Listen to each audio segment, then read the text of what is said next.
प्रसाद लाड यांच्या वक्तव्यानंतर विरोधकांनीही त्यांच्यावर टीका सोडली आहे। शिवाजी महाराज यांचा जन्म हा शिवनेरीवरच झाला आहे हे सगळ्यांना माहिती आहे असं एकनाथ शिंदे म्हणाले।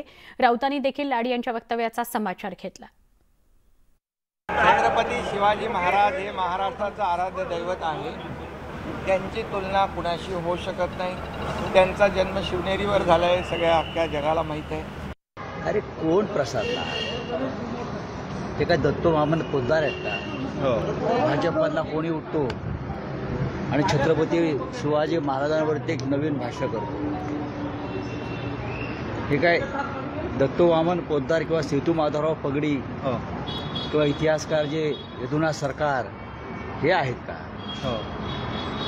त्या भारतीय जनता पक्षाचं डोकं फिरलं आहे। रोज साहेब असं रोज डोकं फिरलं। आणि छत्रपती शिवाजी महाराजांची जी शक्ती आहे ना ती शक्ती ज्यांना खतम करेल।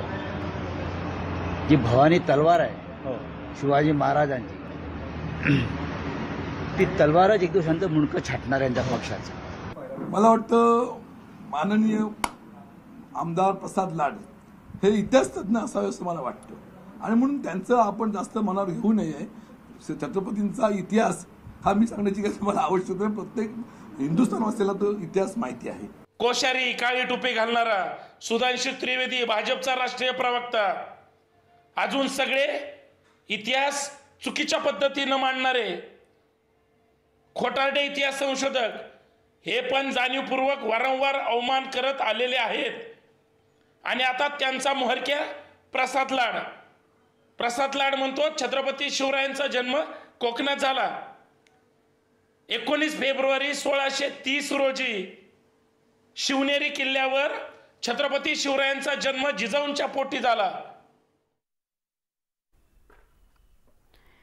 राज्यपालांविरोधात मराठा क्रांती मोर्चाकडून आंदोलनाची हाक देण्यात आली आहे। दरम्यान मराठा क्रांती मोर्चानं सहकार मंत्री अतुल सावेंच्या घरासमोर आंदोलन केलं। यावेळी मराठा मोर्चाकडून राज्यपालांना हटवण्याकरता निवेदन अतुल सावेंना देण्यात आलं। राज्यपालांविरोधातील 7 दिवसांच्या निषेध सप्ताहात निषेध रॅली, रास्ता रोको, निषेध मोर्चा अशा स्वरूपात निषेध व्यक्त केला जाणार आहे असं सांगण्यात आलं।